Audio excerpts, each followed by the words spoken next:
Good morning, everyone. And I'm Doc and Doc McGraw, and this is going to be my daily plan for today. And we're going to talk about how to navigate the markets after the recent volatility based on the FOMC meeting and the apparent escalation in the Middle East, or however you want to characterize that, and what levels will matter and what to look for, what our kind of markers are. So click subscribe, follow along. The post that's usually for premium subscribers, I make it a freebie today. So if you click the Substack, if you don't subscribe, you can get the free post with all the levels in the roadmap. Understand that today, this roadmap, this GPS, this roadmap, the road is slippery when wet. So with that, let's get right to it.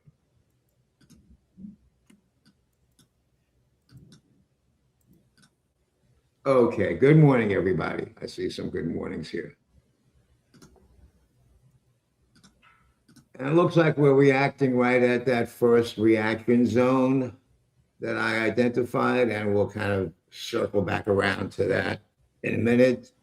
These lines here are actually lines that my gap fill guru buddy Kevin had found all the way back in from November. And so I guess the laws of nature say all gaps must be filled. So a tad of sarcasm, but you never know. Anyway, so good morning, India. Where in India are you? I spent about 14 months in India back in my hippie days. I don't know those days were over, Doc.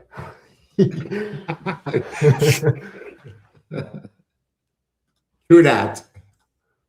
Okay, so real quick recap of yesterday, but let's spend our time praying in the church of what's happening now. Yesterday, in the pre-market, we were kind of up near 67.50, which had been the high from like the last 2 days bounce. If you remember, quick trip down memory lane. We bottomed out on Sunday night, Monday morning with the same Iran news stuff, right around where we just reacted. And we ended up with a 2-day rally, the biggest 2-day rally since February, whatever it was. And we were 67.50-ish. And then the PPI came out. The market didn't like it. And we opened at 67.05-ish. And it was pretty much straight down, stalling at the reference levels. I'm saying that to say this. When we get to the daily plan and the roadmap, there's going to be chop zones and levels. We will tend to travel through and react at different levels. Doesn't mean that when we're at the bottom of a level, we're going to necessarily reverse. We could stall and continue down, or stall and reverse, etc. So just think of the levels as reaction zones, especially in this kind of tape, especially in this kind of market. Okay, so let me pull up the daily plan, and this is what my subscribers get, free subscribers, and the link is in there. Free subscribers get up until a certain point. Today, you get everything, and premium stuff get the daily plan. So yesterday we had, classic FOMC in the beginning when they were talking, or beforehand, there was like some positive vibes, and then press conference, we broke the magic line at 67.50, I believe it was 66.50, and then it was down goes Fraserville. We closed at the low of the day, never a good sign. we closed above the 200-day moving average, which is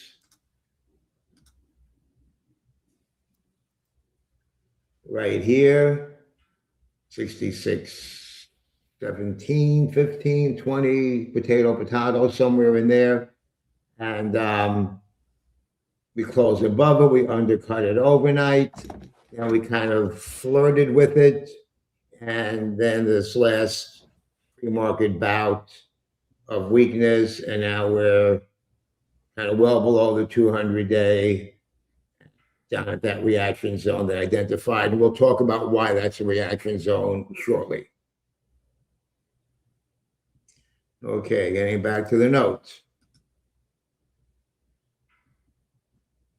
Recap of what I said. Monday's bounce got faded. So like I said, we tried to stabilize. Hi, Val. We tried to stabilize.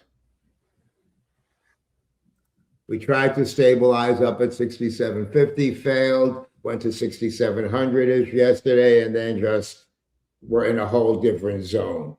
I don't like to say negative gamma regime. I don't like to say regime. However, we are in a negative gamma regime locally. There's tons of negative gamma all over us. Basically, that means our customers are long, market makers are short contracts, so they hedge in the direction of the move. And it's mostly puts. We're put dominated, so we're basically buried under puts, pretty much. And in my mentorship class or in my Discord, whatever, we discuss what that means in more detail. Anyway, under the hood, the volatility complex. Let's get to the volatility complex real quickly. And which version do we want to look at? I guess we'll start with, hold on. Okay, let's look at the VIX decomposition index. So, and this is available on CBOE. It's not like I have some secret keys to the kingdom. It's how you use the keys, not the keys themselves, what ideas they unlock.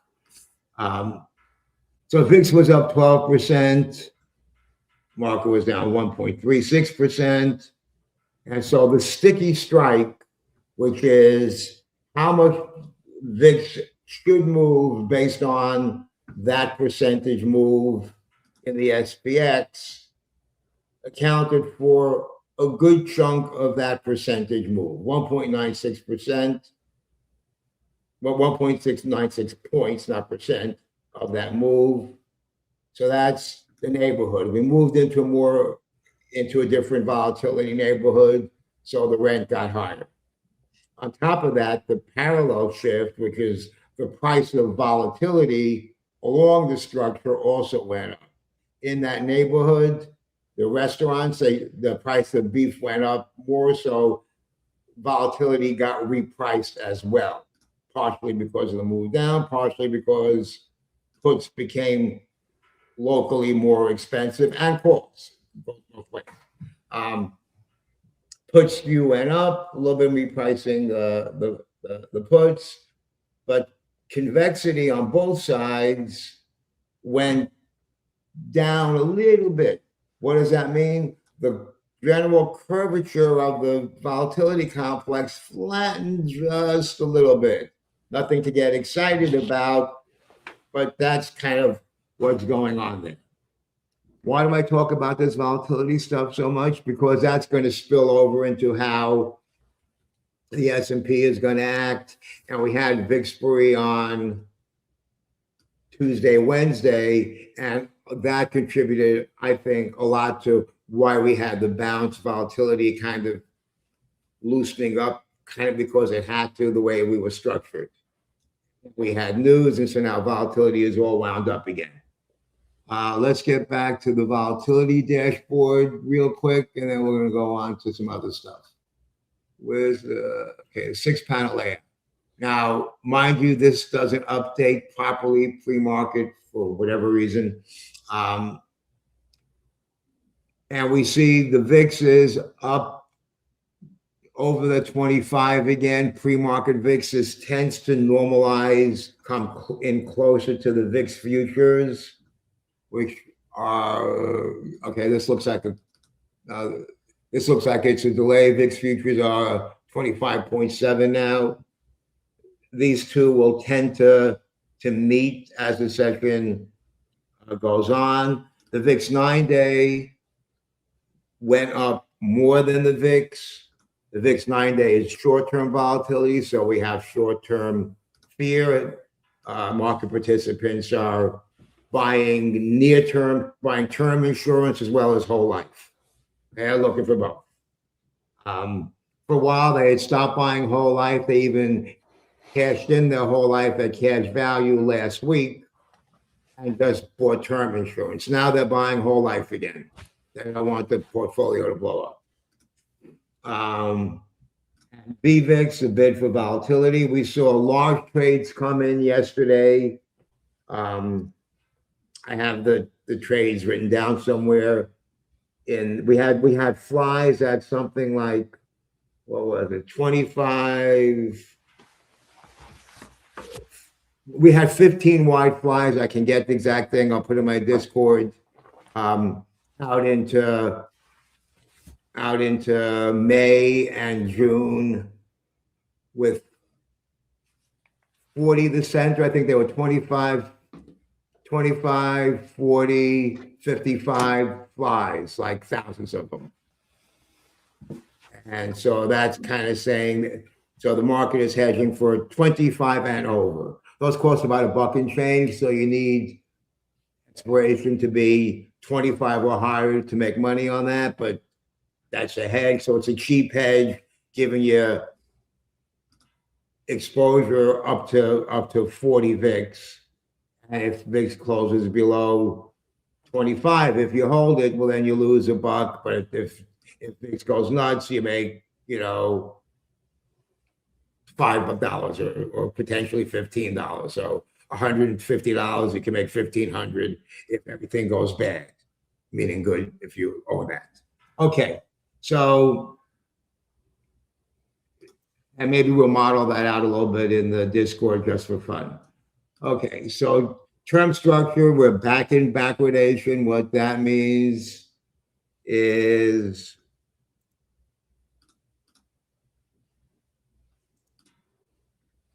the VIX Central, again, no secret. The front month VIX is higher than the back month VIX, et cetera, until June.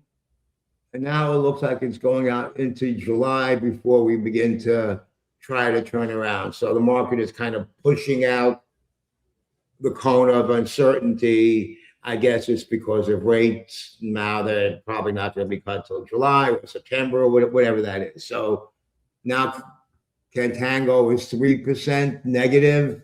That's kind of bad. At the worst, last week, I guess it was, we were around 7%, 6, 7, 8%, somewhere in there. So it got better. It was actually a positive number. Now it's getting worse again. So will we revert back to that mess? We'll find out. Okay. We have jobless claims today at 8:30. I don't know what they said. And we have some other little things, wholesale inventories, natural gas report, which may take on more significance than typically. We have all these little note auctions, which again, because of what's going on with the yield curve, the 10-year, as I'm looking, is above 4.3. The rate cut is being kicked down. Can is being kicked down the road. The 2 years up, the 10 years up, the dollar is up. So we have all that macro mess going on. Badhombre reports earnings today. I'm not really sure what happened. Micron reported yesterday. Flows over fundamentals. The fundamentals said they beat. The flows say we don't care that you beat because you're spending too much money on CapEx, and so you're going down. Flows over fundamentals. Okay, so the expected move. was roughly 6550 to 6700. That was actually last night's expected move. So let's take a quick look at the expected move now. And the expected move now, let's look at E-mini. E-mini trade is doing good. It's 57, 60 points. 60 points, let's call it. 55 to 60. So 55 to 60 points. So this is always going to be a moving target, especially in this market. So let's just call it 50 points to keep it simple. From 90 brings us down to 40. 65.40, where we do have some significant positioning in the 30 area, and brings us up to, if we're lucky, back to the 200-day moving average. Okay, let's get back to, okay. At that 66.50 is the way top of the box. And when I show you the options positioning, that could make more sense. Also, just TA, that's kind of where we stalled out yesterday before the second leg down, the last leg down. And so the free newsletter people typically get it till here. And I made it a freebie today, so you get everything. So the broad frame, 65.75 to 67.55. We have the 200-day. The broad channel, though, if we want to get kind of crazy, and we're going to look at that in a minute, 64.80-ish on the bottom, 67.15, even 67.35 on top. Not that I'm predicting it, I'm just telling you where the markers are. Okay. So rather than looking at this, I'm just going to pull up the live marker. This is from Options Depth, and I'm just going to kind of show you what it says, if I could find it. Hold on one second. Let me change screens real quick.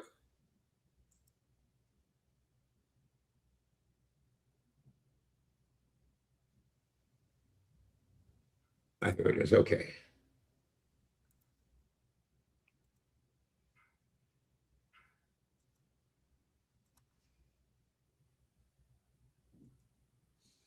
Okay, let's find Options Depth right here. Okay, so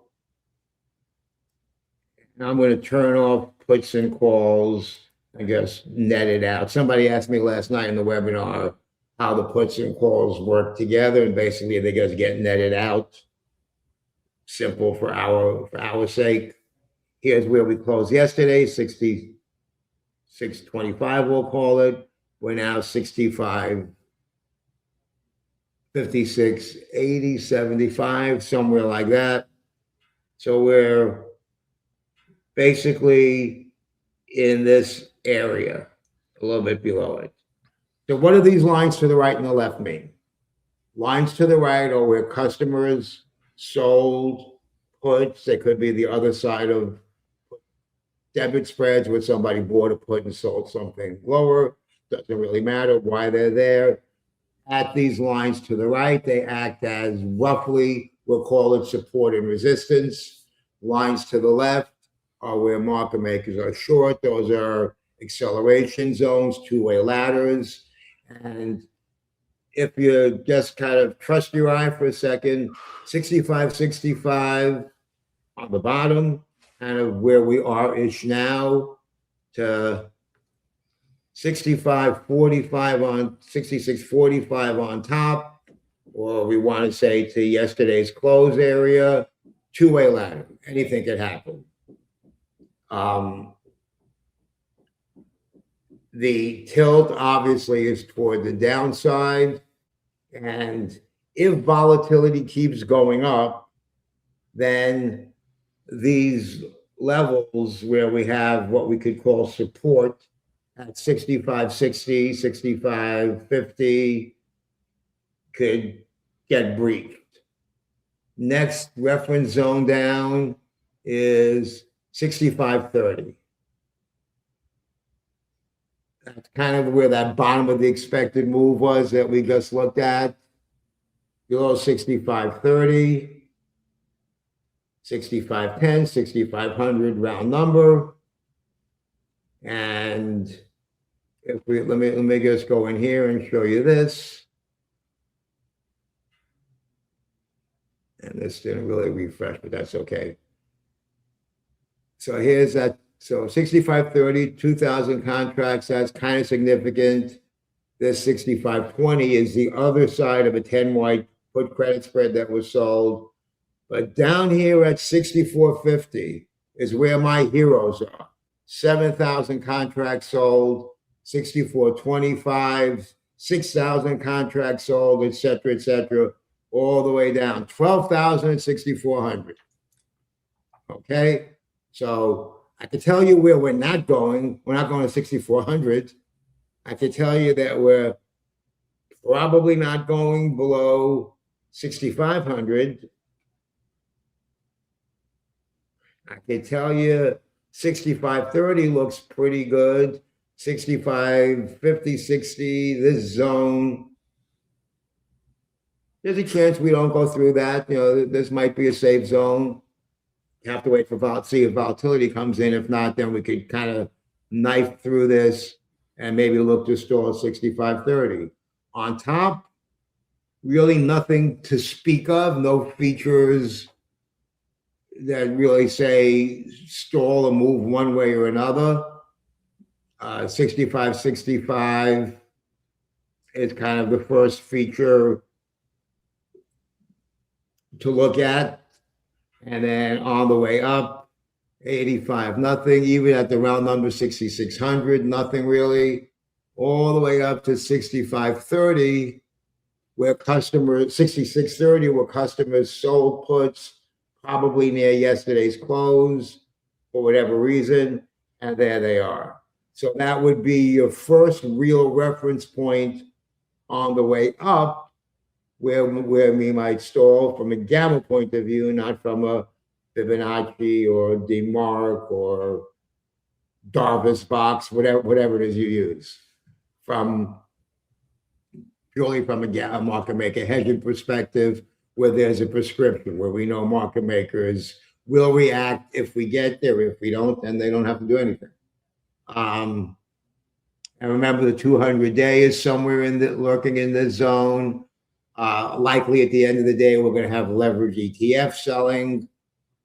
And so a path to a green day is shaky at best, unless volatility kind of really drops. You remember, it looked pretty bleak Monday morning. So, I wouldn't get too crazy selling calls or buying overpriced puts. If I bought them, I would look to get out relatively quickly. Let's see if I have anything else on my note. I think I pretty much covered everything. We talked about the, and here's the detailed roadmap where like all the little inflection points are. Again, let me repeat, in this environment, those lines become fuzzier. Okay, so nuance, the VIX pop wasn't only new panic. Part of it was new panic, part of it was mechanical. Spot moved lower, which lifted the implied volatility at existing strikes, fixed strike vol,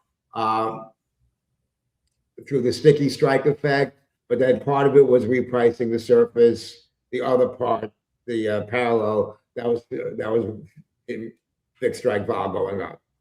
Okay, it means the market is stressed, yes, but not every scary vol print should be interpreted as a brand new crash regime. That was yesterday. It may be interpreted as that today. We will see. Below 6,600, where we are now, market gets thinner all the way down towards 60, all the way down toward the levels like I showed you, 65, 50, 65, then 30, then 10, and then all the way down. And really, 6630 and 6650 is what's going on top. And that's basically it. Oh, here's a little cheat card with the levels, so you have it. If you click subscribe now, you'll get this. Okay, we have a little quick if then. Oh yeah, QYLD roll today and nothing burger. Those are way out of the money calls they're buying back, meaningless. Keep an eye on those little auctions because of the whole rate thing. Friday we have OPEX, so that's going to just potentially add instability to the tape. And that's it. Thank you for attending my TED Talk. Go ahead, Badhombre, you're next. All right, guys, I'm going to go quick. I've got to go to a dentist appointment here shortly, but let me pull up my chart.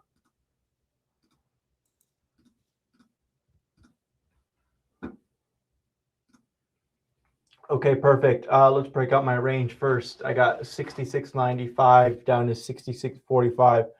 We're currently trading below it. I'd really like to see price come back into and hold my floor for a nice, decent trade up to pivot, potentially holding it even up to my ceiling. How many points below that pivot are we now, roughly? Below my pivot, we are about 40 points below. Okay.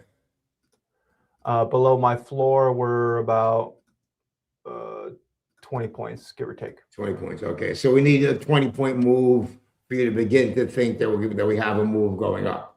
Exactly. Okay. I do like the upside move, especially if it happens at open. I think that will set us up really nicely for some shorts, maybe end of day. If it doesn't happen in the inverse, but let's just stick to my game plan. We would hold back above our floor, a nice trade up to our pivot, maybe hold a runner up to our ceiling. I think things can get a little funky above there, maybe grind up, maybe get a squeeze. I'm not too sure, but we have those. How far up is that from where we are now, let's say, roughly? Up where exactly? That top, your top ceiling? zones? Yeah. About 70 points. Okay. So 1%, we'll call it. Yeah. A little bit more. I mean, with unemployment, I think the report already came out, but we do have some data. We do have OPEX coming into tomorrow. So I'm not shying away from bigger moves. If we can't hold the floor, or if we hold the floor below to the downside and come back up, can't break above it, I think a nice, easy trade down to 6,600, potentially even, I do have this target down here at 65.58. The reason why I have that is because I think just looking at SPY, I think that there's a lot of open interest at 640. So open interest is probably the wrong word, but I do see a lot of accumulation down there. So if we break below 650, I could definitely see getting violent down to 640 on SPY. So that's kind of why I have a pretty out of pocket target down here. Roughly, how far from reference are we now at your two lower zones? My lowest zone is, call it 615, and then I've got 65.60. So 65.50. You mean 64.50? Oh, you're 55 points difference, right? Okay. Right. So 50 points lower. So roughly 6,500 SPX. Yeah, I'd say so. Okay. Okay. Sounds about right. Okay, cool. Anything else that we need to pencil in the back of our minds? I think if there's an upside move at open, believe it, join it. Personally, if I'm out of the dentist and I can make money on that trade, that'll probably be the best trade for me today. But it's just a matter of, did I wait too long for confirmation? Did I get in or did I miss it? Right. So if I did miss it, I will be waiting. That's the tricky part. Yeah. Right. And if I do miss it, I'll be waiting for kind of a ceiling today and then looking to take shorts to the downside. So now a lot of traders use the failed breakdown method or whatever they call it. Do you have something like that in here? I personally don't know what that method is. Okay. No. Short answer, no. Okay. All right. Thanks a lot. Val, what do you got for us? I need 1 minute and I'm with you. I'm going to share the screen for now. Okay, let me, in the meantime, just put a screen share of the bloodbath up for everybody to watch.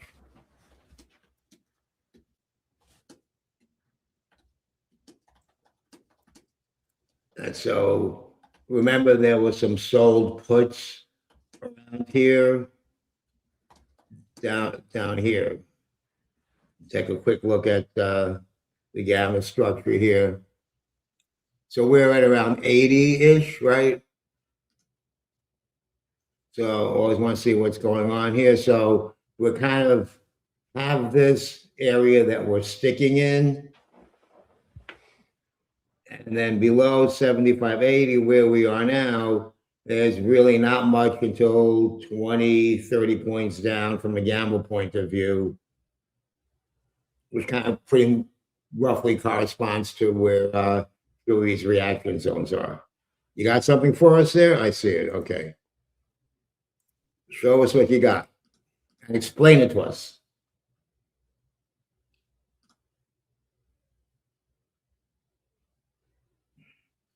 Val does his own thing. I rely on other people's data. Val calculates his own stuff. You're muted. I think you needed a minute. Still muted. Yeah, he said he needed a minute. Oh, he needed a minute. Okay. Yeah. In that case. Okay, I'm here. Okay. All right. What you got for us? Okay, let's start from the bigger picture and we go down to the rest. So first of all, I'm looking at Blow this it up chart. a little bit. Come again? Keep blowing up a little bit. There you go. Oh, yeah. Thanks. So first of all, this is my background thing I follow, right? So we have that handle on the VIX 22, 23. That is currently the floor. We're looking also, we're falling into multi-months support here. These levels on the daily chart come from last quarter of 2025 into where we are now. So these are serious support levels. Decision making. Interesting to note is how VIX was spiking 23 when we first reached these levels back last year, and now we're above that. So theoretically, just from the geometry of things, as VIX went through 23, maybe he's leading price, maybe he's over extreme, right? We know this pretty soon. Now, let's go forward and see. Let's start from here. Okay, so first of all, main theme for today, after I went through a lot of ideas and stuff and saw the Globex, everything here surrounds around the 6600.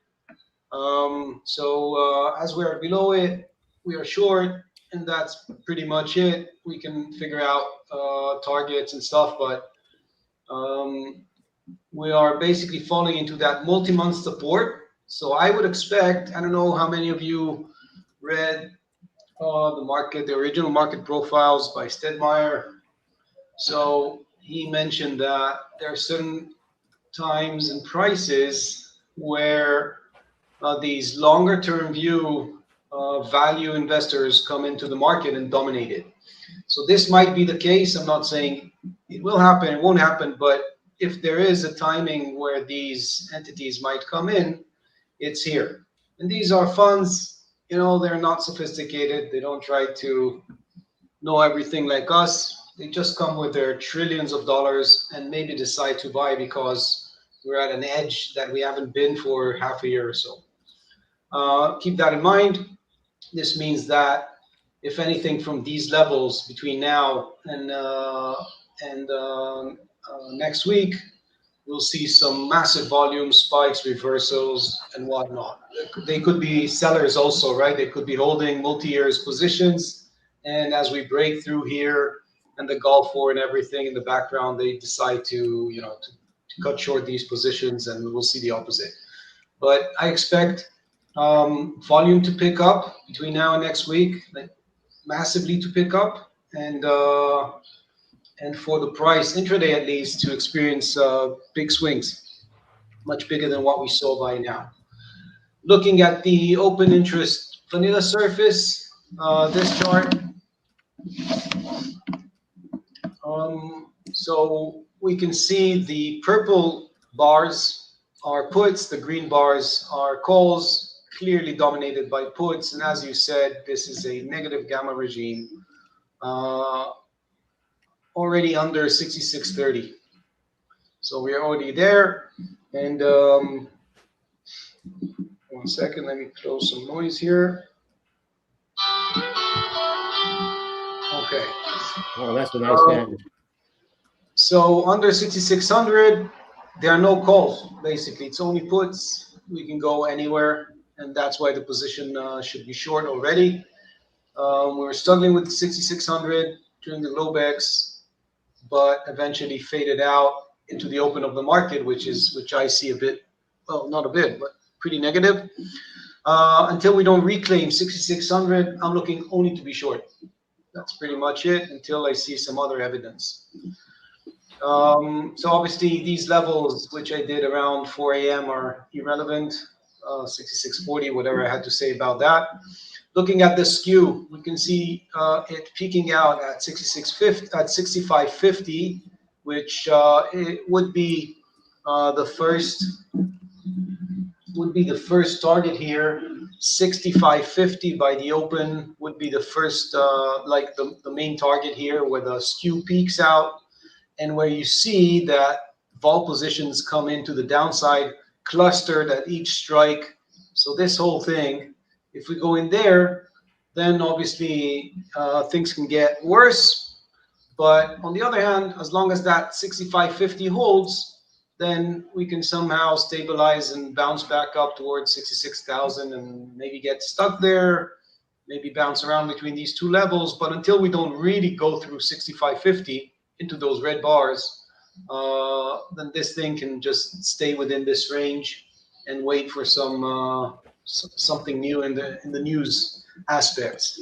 Again, if we let me make a quick mention from a gamma point of view, below 6650, based on positive, negative gamma. 6550. Right, below 6550. There's really nothing much until 6525, where it would be the next reference where we could expect a bounce. Now, interestingly enough, though, the mean reverting model has only positive mean reversion.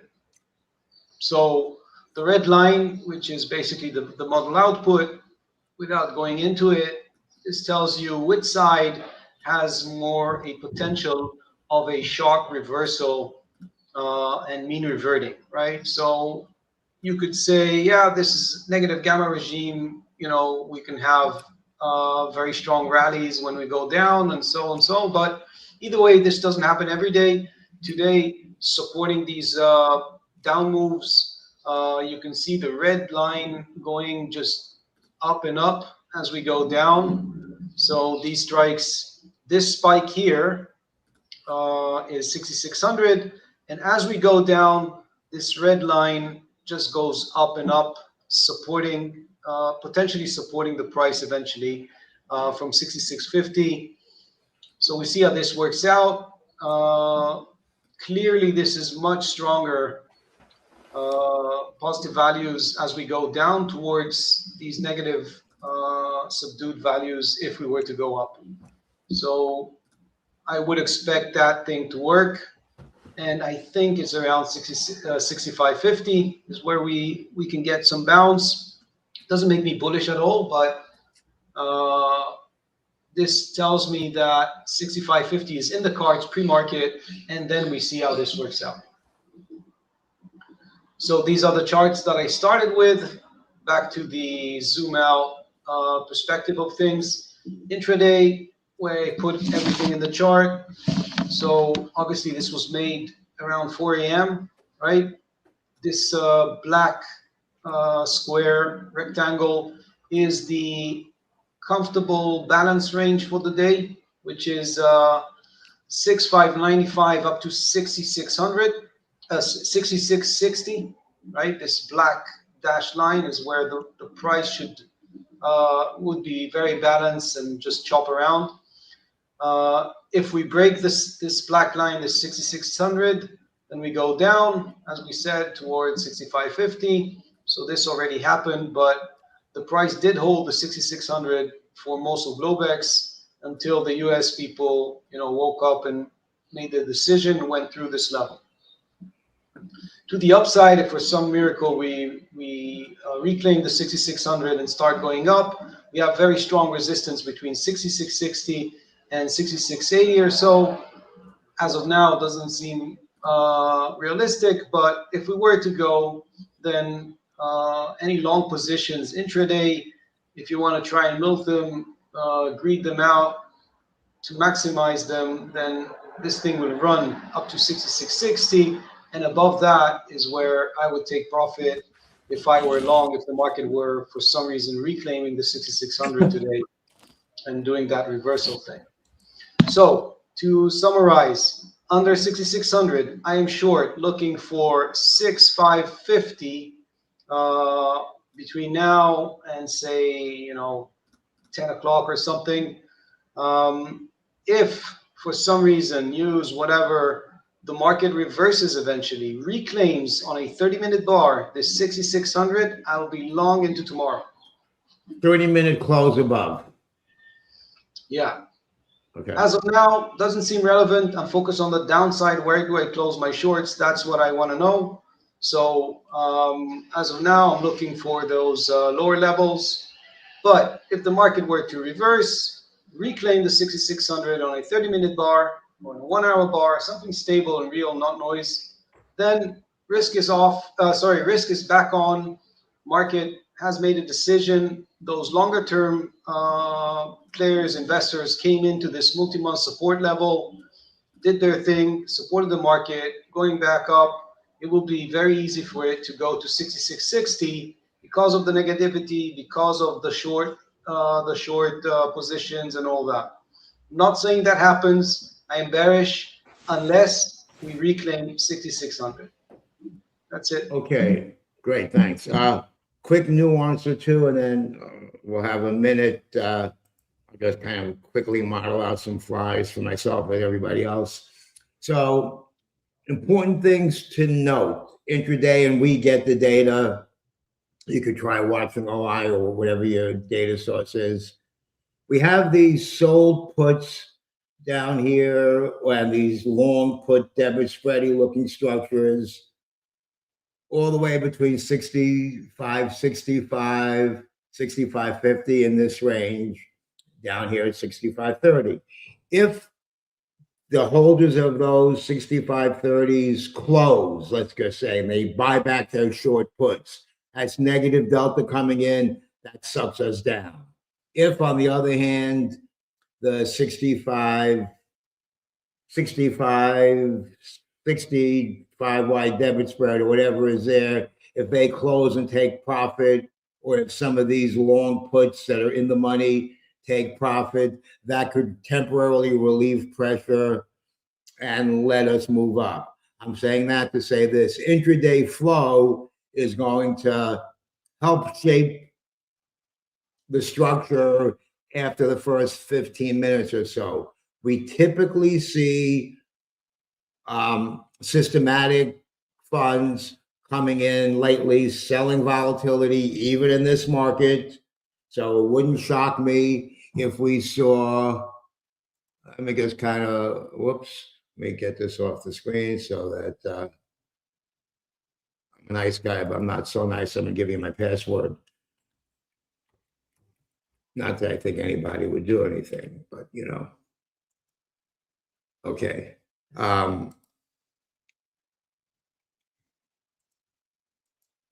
Where do we typically see? I've been tracking these characters closely. Let's look. I'm probably going to monetize this thing. I have deep in the money put debits. This was actually made when the JP Morgan column came out as a reference point, but that's a whole nother story. Anyway, we'll come back to that in a minute. Let's look at what we have for today. So, knowing the way these people operate, it wouldn't surprise me to see a put spread coming in somewhere down below 6,500, maybe 64.75-ish, something like that. They may go a little lower, somewhere in here, below 64.50. If they see that, then I'll try to duck in near them. On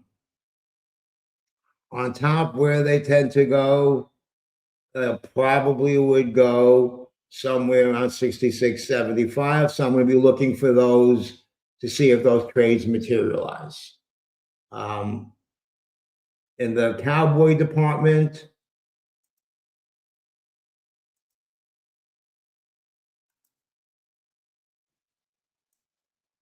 I don't When mind I can, putting in one just for 50 cents. no, when I can add something, let me know. Sure. Let me just model out a butterfly real quick. So upside fly and downside fly. Let's just look at two simple ones. So right now where are we? We're getting a little green bounce before the open. So right now we're at 85, whatever it is. So our clear upside target would first be, we would expect a stall reaction somewhere near 6,600. So let's move this down. Let's give it a little tolerance here. Let's see what, say 15 on top, and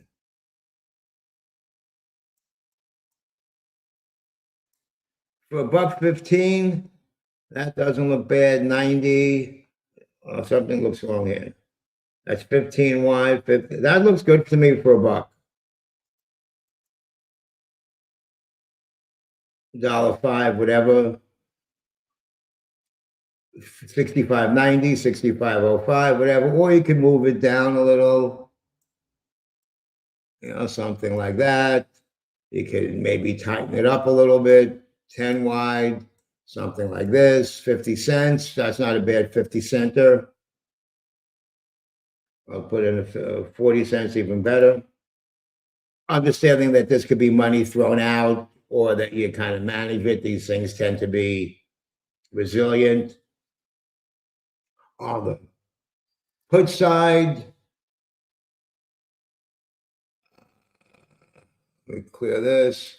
On the put side, we have that 65.50 is kind of that clear reference point, right?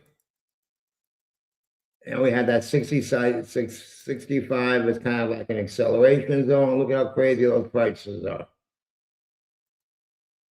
So